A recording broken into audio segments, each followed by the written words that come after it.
What's up, YouTubers? Today I'm going to show you how to clean up, change the battery, and reset the factory presets for the Sequential Multi-Trak. These are the tools that we need. Some Q-tips, 91% alcohol, Phillips screwdriver, anti-static brushes. The battery is at half size, AA, 3.6 volts, and soldering gun. What you need is a clean table, good amount of space to work with, and a little cup to just put your screws in there because you're going to lose it if you don't and you know it. I like to put a towel underneath the keyboard so you don't scrape the table. Also, it's easy to pivot the keyboard back and forth when you need to get to different areas. So here we go.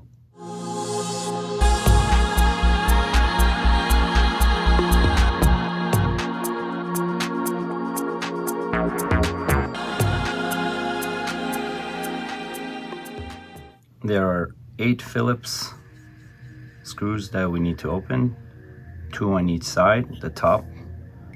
So don't touch the bottom ones, that just holds the frame. And one here, one there, another one there, which are already taken off, and one more in the back, in the corner. And as you can see how handy this towel comes, and then the top 2 here. So again, leave the bottom screws on the sides alone. Once you removed all 8 screws, the top is going to descend down a little bit. It's okay. You're not going to harm anything. With your left hand, hold the back. With your right hand, get your fingernail or tip of your finger underneath the frame here, the top frame, and start to tilt the top of the keyboard on its side. Make sure there's nothing behind there. Loosen it up, and then just slightly tilt it on its side. As you can see, I already removed the ribbon, but this ribbon will be attached. That's the only contact that you need to remove. Don't pull with the ribbon. This is the view of the latch. So as you can see, there's 2, 1 and 2 little clips. You need to push them out. Again, be very gentle when you pull the connection out. Hold it with the plastic. I know I'm repeating, very important. Once you remove the top, flip it on its back. With anti-static brush, you can go and start cleaning all the surfaces. Mine's in an immaculate condition here, so I'll go over it, but it doesn't really need any cleaning. With my other keyboards, I usually vacuum without touching. Don't vacuum with one of those brush heads, and you don't want any static energy on the board here. So you can get all the debris, get all the dust off, then you can go and brush all the circuitry here. And if you need to get into little areas that need a little bit more love, then you could get into it with a smaller brush. And once you cleaned it, you can grab a vacuum with a nozzle like that. Don't touch anything, keep it away. I usually just hold it above, put my hand, back of my hand, and just hold this and start to vacuum all the extra debris and the dust off. If you have any sticky stuff that's on the circuitry, you can use a Q-tip with 91% alcohol and go and clean it up. Again, don't get too much alcohol, just dip it enough to be able to clean, and don't get too crazy with it. Just leave this thing alone. It's been working for years, so you don't need to go and mess other things up. After you're done cleaning, then we're going to use a soldering gun to remove the battery, which is a half AA, 3.6 volts. And we're going to remove the leads and put the fresh battery. And then we're going to cut the leads just to the right size. 100% make sure that you're lining up your positive with the positive. I know it's obvious, but do it. Make sure you preheat your soldering gun before you apply the contact. Slightly pull on the battery.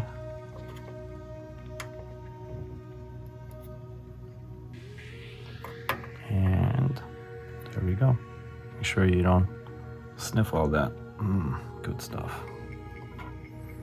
And then let's go to the other side. It's going to be harder for you to see a little bit underneath. Be careful again with this connection. You don't need to remove the connection, so leave it there. And then heat up the other side.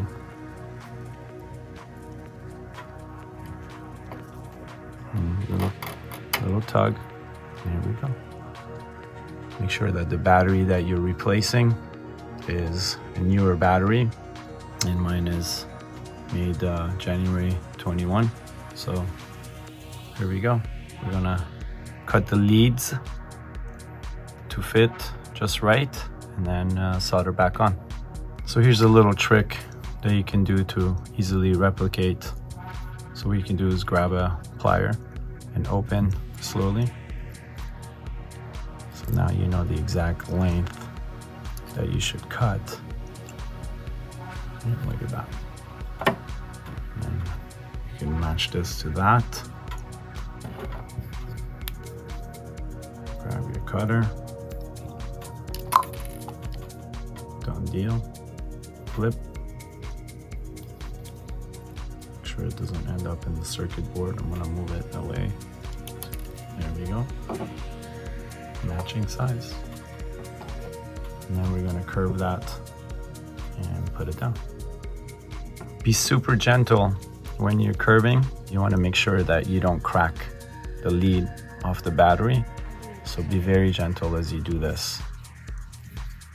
So since this is my first time doing this, as you can see, the left side is a little nicer because that's experience. So the right side was the first time.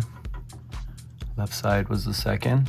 So now it fits perfectly well on the contacts.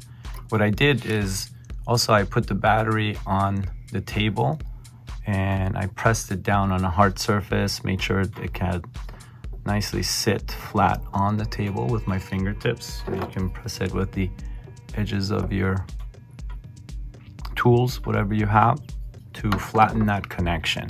So you have a nice flat contact. And don't do it on the circuit board, do it on a hard surface here.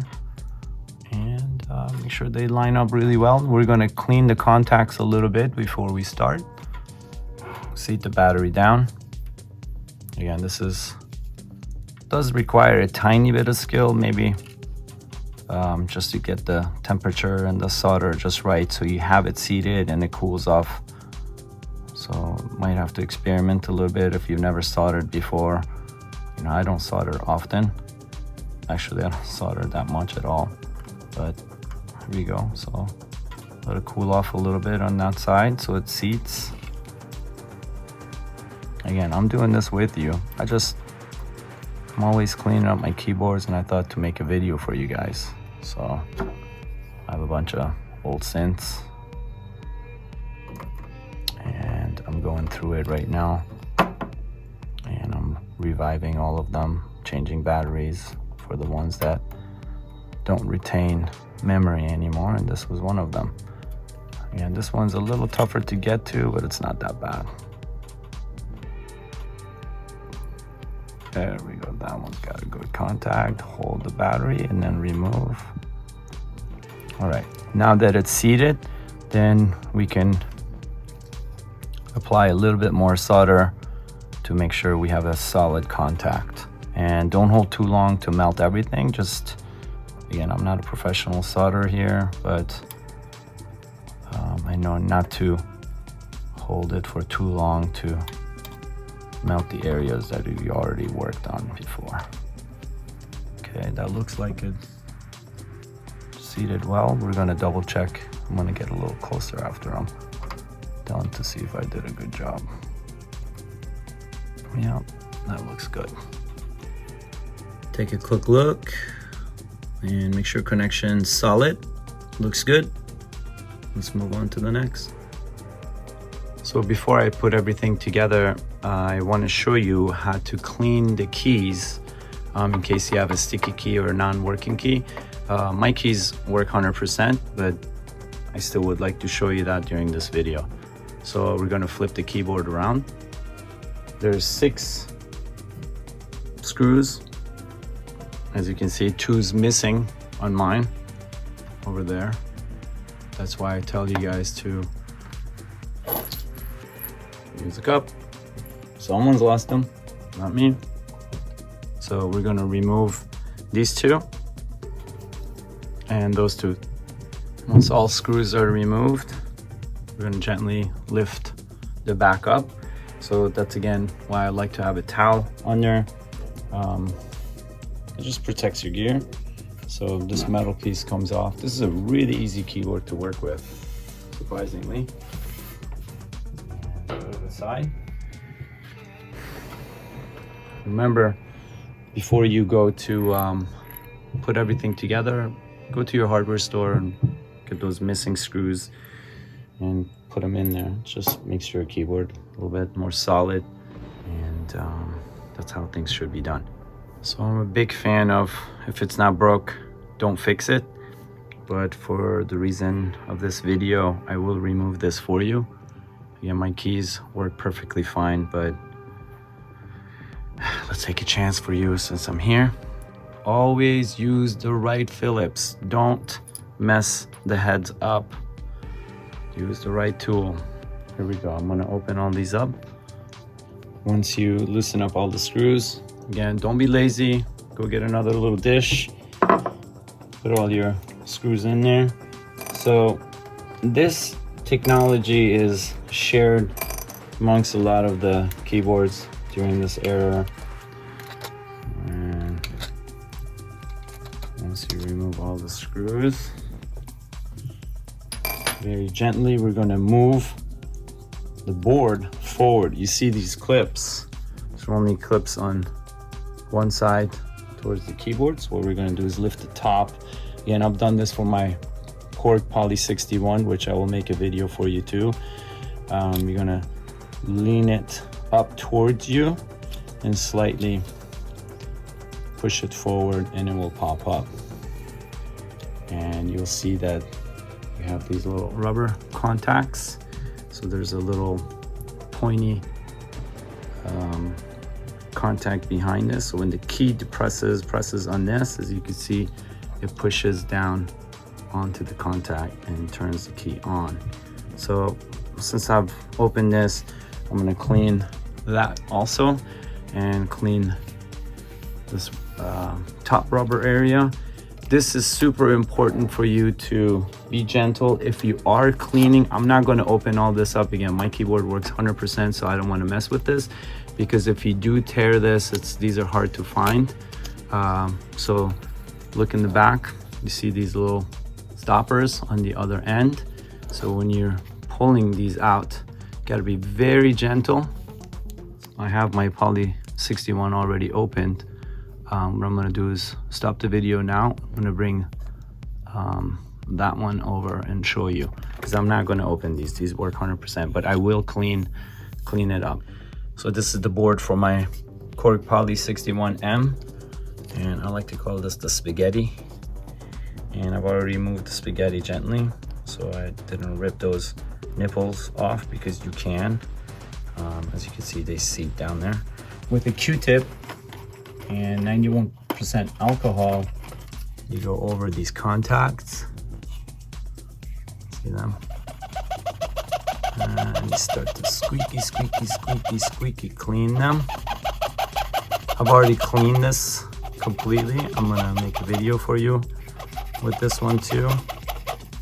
As you can see, you're gonna get residue, but no matter how many times you do this, you're still going to get this. But the first time when you clean it, it's pretty intense. Just a reminder for people that did start to pull these rubber contacts off. These are different sizes. Some of them are different sizes, so just make sure that you mark them write it on a piece of paper. See, this first one is only 1. There's like 7 or 8, there's 5s, you know, so make sure that you mark them. I know everybody thinks they're gonna remember. Don't. Write it down, separate your screws, be a pro. Once you clean the area nicely with a little bit of alcohol and a nice cloth. Again, remember, bed sheets work best, t-shirts, towels like that, they have too much lint, they'll get loose all over your stuff. So even be careful with Q-tips because they fall apart. This is good for finding little corners, and then I like to vacuum. You know, if there's any extra dust in the keys in here, I like to vacuum everything. You know, this is your baby, treat it that way.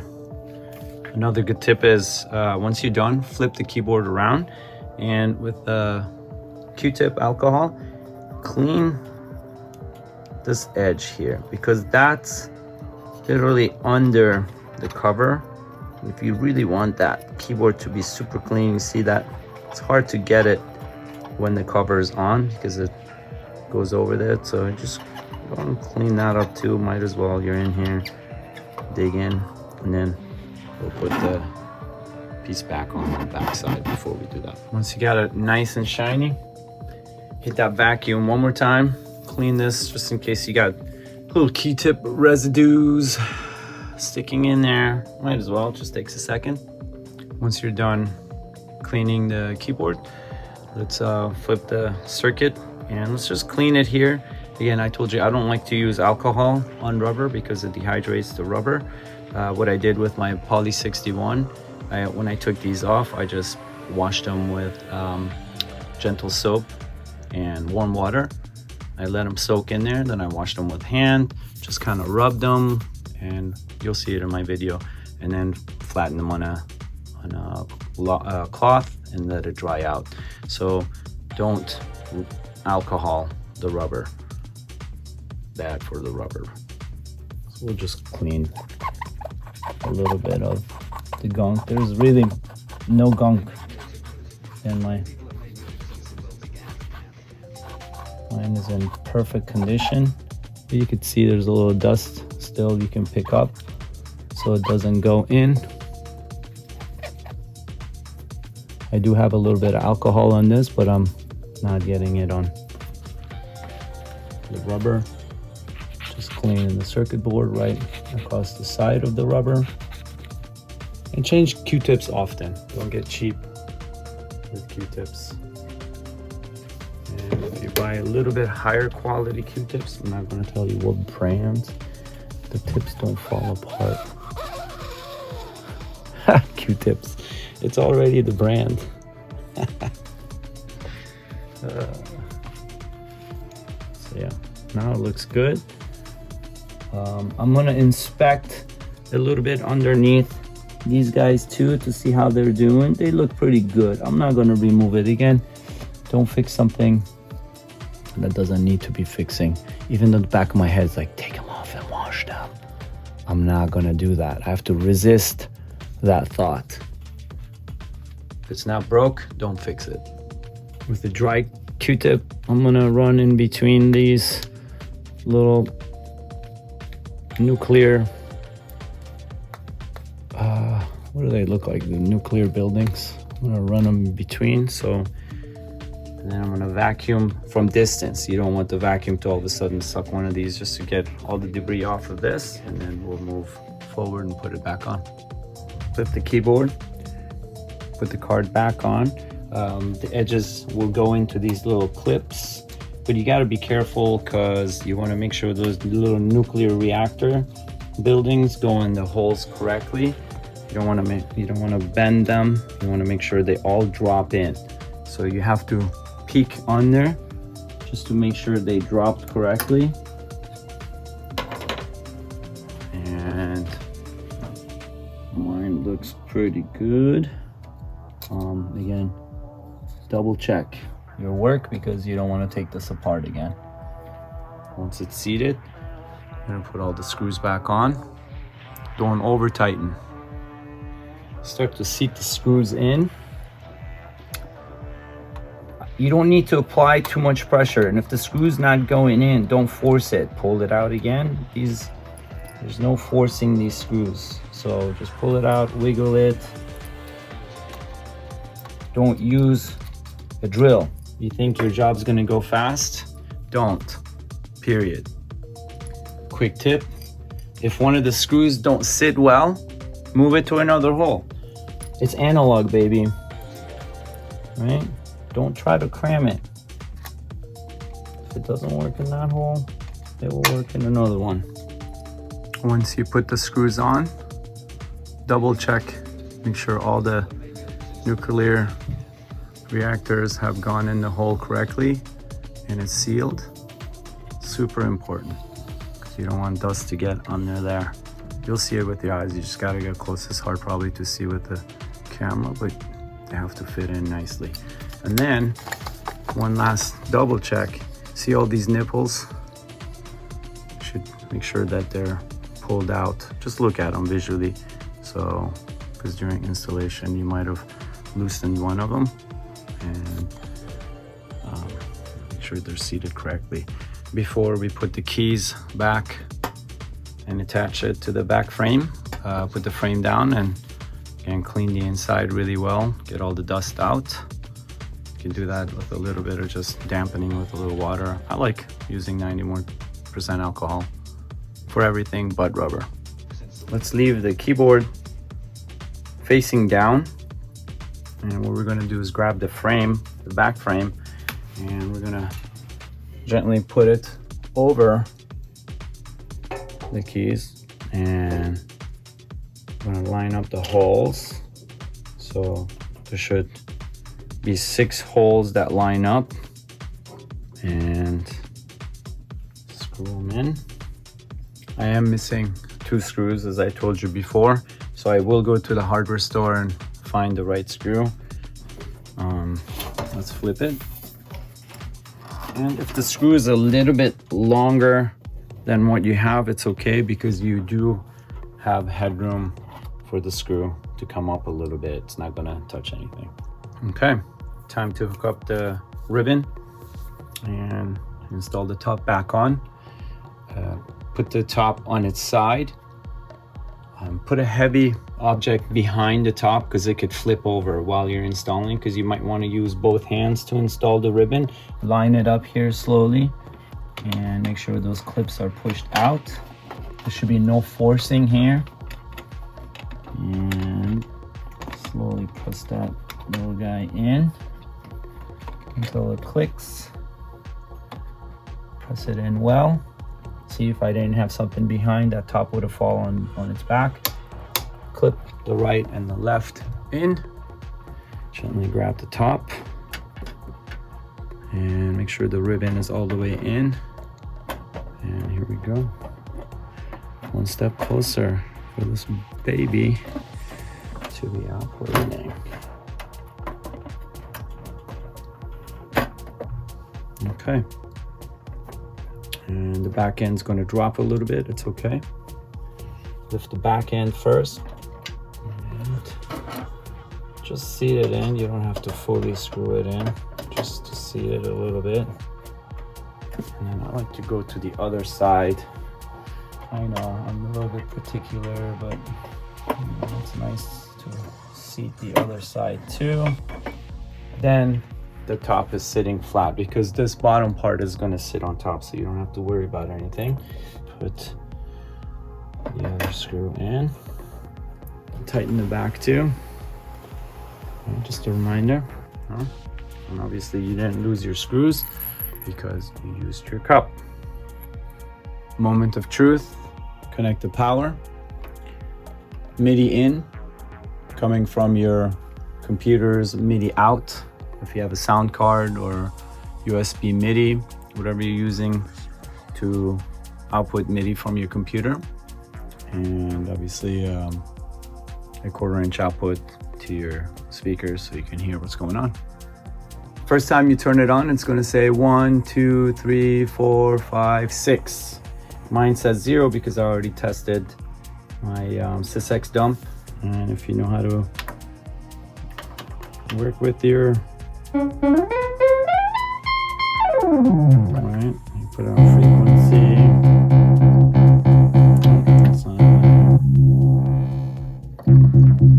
There we go, some nice bass. Ooh, yeah.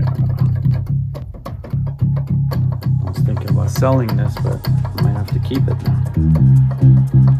Time to show you how to dump the SysEx information onto your multi-track. Let's launch your browser. Go to snoise with a z.com. I'll have the links below for you. And then we're gonna go to the SysEx librarian section. I have a Mac, so I'm downloading the Mac.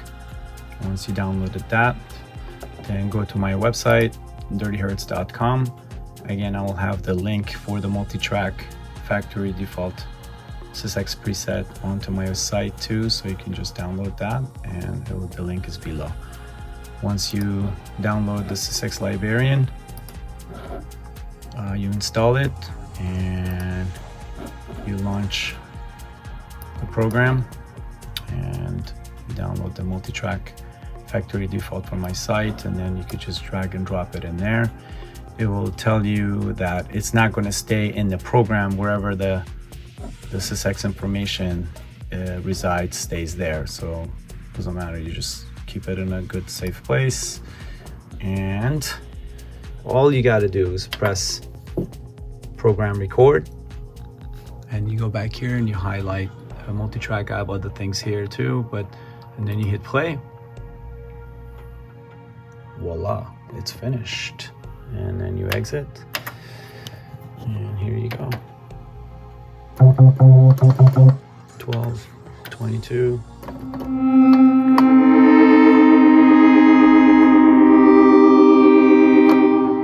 Done deal. All right, if you enjoyed the video, subscribe, hit like, check out dirtyhertz.com, check out Dirty Hertz, SoundCloud, my Beatport, Spotify. Show some support, would love it. Comment below if you have any questions, and looking forward to showing you how to take apart my Poly 61. Oh, I don't know, man, I got so many little projects here for you, so we'll keep it going. Peace.